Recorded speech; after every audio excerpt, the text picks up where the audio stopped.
we're going to have a little look at zippers. Now, if you're somebody that uses zippers a lot, you may well buy your zippers as a continuous zipper. So you buy it on a roll and you get a whole big roll, and then you get a whole bag full of zipper pulls, which is what I do because it's cheaper. So I'm going to show you, first of all, the difference between a number 3 and a number 5 zipper. You'll see the pattern says number 3. Well, actually, I'm going to use a number 3 on the smallest pouch, but I'm going to use a number 5 on the bigger pouches. Now, what's the difference? This is a number 3 zipper. This is the sort of standard thing that you get as a dress zipper. I've cut the bottom bit off, and the only reason I've cut the bottom off is because it came with a standard sort of purple zipper pull, which I didn't want. I wanted a silver one, so I've cut the bottom off so I could thread a new zipper pull on, and I will show you how to do that in just a second. So this is a standard number 3 dress zipper, cheap and cheerful. The tape itself is 1 inch wide from side to side. Why is it called number 3? Why do they call them number 3? The reason they call them number 3 is because that's the width of the teeth. The teeth are 3 millimeters across. This is a smaller dress zipper. So this is a zipper that you would use in perhaps in a top, or something like that, on a pocket, or certainly in bag making. You would generally use them inside of a bag, not usually on top unless it's a very small bag. This is a number 3 zipper. This is a number 5 zipper, and the difference is that the tape of this is 1 1/4 inches wide, and it's usually 1 1/4 inches wide. I have got a couple of number 5s that are fractionally narrow, but in general they're about 1 1/4 inches wide, and the teeth are 5 millimeters wide. Now, it doesn't look that different when you kind of do it like that, but if I put them right next to each other, you can see that one is actually quite substantially bigger than the other. This is just chunkier. The zipper pulls for a number 5, if I show you it next to the equivalent number 3, you can see there's quite a lot of different size-wise to the zipper pulls. So, how do we get from a big old coil of this stuff with no pull on it to something that looks like a zipper with a zipper pull on it that goes up and down? When you buy your coil zipper, your zipper on a roll or continuous zipper, whatever you want to call it, you'll find it comes in a long, usually long thing rolled up like that with a bag of these. So you're going to cut off the amount that you need. Now, I've given you the amounts on the pattern, and each of these bags has a slightly different sized zipper. So I've cut off effectively just over 1 inch more than I need. Now, when it comes, coil zipper is always, or the continuous zipper is generally joined together, so it's kind of the two pieces are stuck together. Open up one end, and on one side, snip off, excuse me, snip off the teeth, just the teeth on one side, and that's about 1/2 inch, I guess. Now, my camera's at quite a difficult angle for me to do this, but I'm going to try and show you. Now, your zipper pull's got an obvious front and back. The front bit has a little ridge going down it. The back bit is completely open at the back. I would always say, if you're going to buy a continuous zipper, buy your zipper pulls and your zipper tape from the same supplier, because it's a fallacy to believe that all number 5 zipper pulls fit all number 5 zipper tape. It is untrue. There are also different sorts of zipper. This is a sort of a nylon zipper. There's metal zippers, there's chunky zippers, there's resin zippers, there's all sorts of different zippers, and they all take a different sort of zipper pull. Anyway, so we've cut that top little bit off, just the teeth. I'm going to try and turn around here so that I'm actually showing you and you can see it. So I'm going to take my zipper pull and I'm going to put it on to the side that I didn't take the teeth off of, and I'm just going to thread that through until I've got 2 or 3 teeth sticking out of the top of the zipper pull. So I'm only threading it on one side, and if I hold that up, you can see the zipper is pushed through just on the left hand side there. So now I'm going to use the zipper toggle bit as my sort of to hold on, And I'm going to take the other side and I'm just going to thread those zipper teeth into the other side. Now they won't go right in, they'll only go a certain distance. And this is where you kind of feel like you might need an extra hand. Grab hold of the ends of both ends of the zipper tape itself. Once you've got those teeth pushed in as far as they'll go, and just pull. Your zipper pull is on. You can open the rest of the zipper and your zipper pull is in place. Now often you find that you might end up with a little bit of slightly uneven at the other end, and that's fine, you can just trim it off. Now we're going to have a little look at how we prepare the zipper for the top of our bag. So I'm going to do, let me just measure which one this is. So this is 12 3/4. Okay, so this is for the large one. I've actually cut it a little bit longer than I need because you actually lose a little bit when you do that, so I can trim that off. So let me just see if I can find a pen. Did I have a pen? I could have sworn I had a pen here.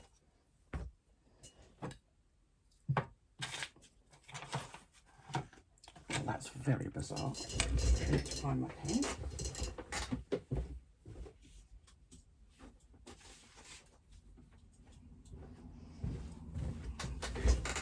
I could have sworn I had my pen here, but I clearly didn't.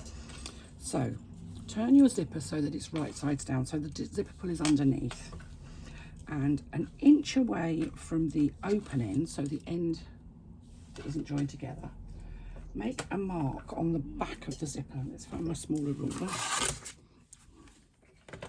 So an inch away from the end, just make a little mark on the tape on both sides. Now, I would normally do that with a chalk marker. She's difficult to see. Let me just see if that'll help a bit. Nope, let's try the other light. Boom, boom, boom. Oh, golly, that's a bit bright. I think you can see the marks that I've made now. So they're an inch from the end. I'm going to take a bit of fabric glue. And I'm going to put a little drop of glue just below that inch mark. I'm just going to open the zip up a little bit more, and I'm going to make a fold where that inch mark is and fold my zipper over, pop a clip in to hold it in place. So I'm folding at that inch mark that I made, and the glue will just hold it where it needs to be.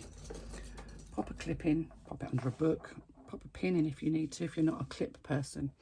And then ideally you should just leave it to dry. I'm not going to leave it to dry because you don't really want to sit there and watch glue dry. So once your glue is dry, and bear in mind mine isn't, so I may have to kind of grab hold of it a bit sharpish, I'm going to take the clip off the first side, and I've got my zipper pull on the top now, so you can see that that's where it is. I'm going to hold on to those teeth, just the teeth. I'm going to take the back bit and I'm going to pull it round so that it sits at 90 degrees to the rest of the zipper teeth. I'm just going to pop a little drop of glue in that little sort of fold that we've got there.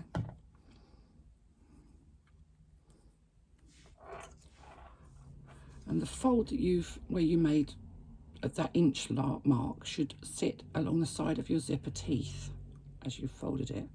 Pop a clip on just to hold it in place. So now what you've got is a sort of a 90-degree angle at the top of your zipper. Mine is actually coming slightly adrift because my glue wasn't dry. So I need to get a different clip because those clips are not going to work. They're much too big. That's better. So now I have a 90-degree corner. I'm going to do exactly the same on the other side. Let's get the right clip out first before I start though. So I've taken the clip off, I'm holding on to the zipper teeth, and I'm pulling that piece from the back up along so that it sits along the top of that fold. I'm going to just open up that fold and pop a little drop of glue in, just to make sure it stays where it is. I'm popping a clip on.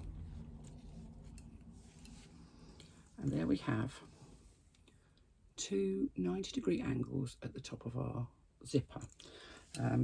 Now I've given you instructions for that in the document. There's also a video that I will put on that just shows you how to do that. It's a better video, it's better light. I think I've got my camera at a different angle, but I will put that on as well, just in case I've confused you. Now you have in your pattern, it tells you what length each of your zippers needs to be, and this is going to be for my large pouch. So my overall zipper length needs to be 10 3/4 inches, and that is from that 90-degree angle to this end. So put your zipper on your rule so that the angle is at 10 3/4, and trim off any excess zipper you've got. I do tend to cut my zippers just a bit longer than I need because I hate messing around and not having enough zipper. So that's the right size for my large pouch. Now let's look at zipper tabs. Obviously your zipper tabs will be different sizes depending on what size your zipper you're using. If you're using a number 5 zipper, your zipper tab will need to be 2 inches long by 1 1/4 inch wide. You don't need to interface it, it's just a rectangle of cotton fabric. If you're using a number 5 zipper, so the narrower version, your zipper tab will need to be 2 inches long by 1 inch wide because your zipper is narrower. And what I've done, I've taken my 2 inch wide zipper tab, I've folded it in half so that the two short ends meet, and I've pressed it so I get a nice crease. Then I've opened that up, folded both of the raw edges into the centre. This is a really dark colour, that wasn't very sensible actually because you can't see it so well. And then folded those two folded edges in together. So what I've ended up with looks a bit like a little book, if you like. It's got a gap in the middle. And what I'm going to do, that's not the one for the number 5 zipper, I do exactly the same with the one for the number 5 zipper. So fold it in half, then fold both of the short ends into the centre so that they meet, and then fold it in half again, and that completely encloses all of those raw edges.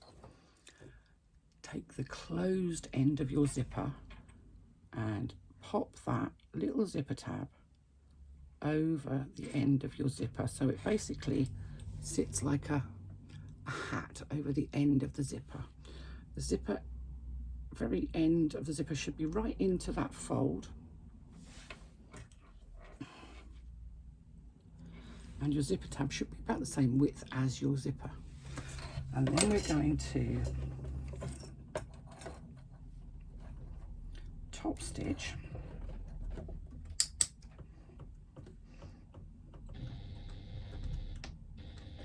just doing one stitch to secure my stitching.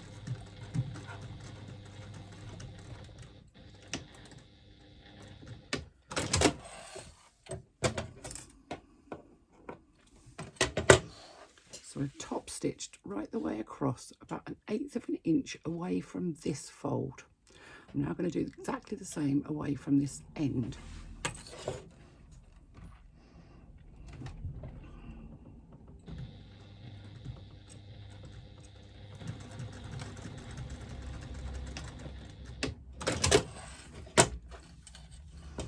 And that will secure your zipper tab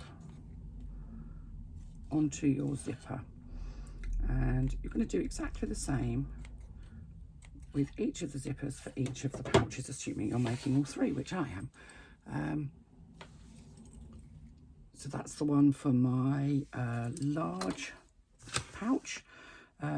The short pouch, your final zipper length will be 12 3/4 inches. So you're going to do exactly the same on the top with that angle.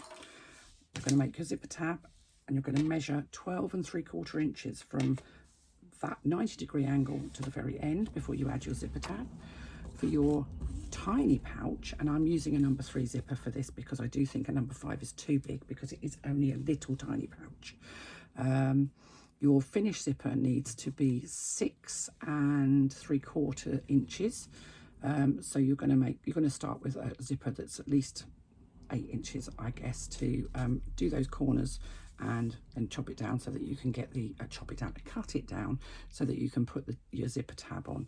Make sure that you give yourself just that little bit of extra on the length of your zipper, so that you've got enough zipper to be able to measure it and make it work. Now, I'm using all purple zippers on mine, but I've obviously changed the zipper pull on that because it did have a purple zipper. This wasn't bought on a coil, this was bought as a zipper with a pull on it.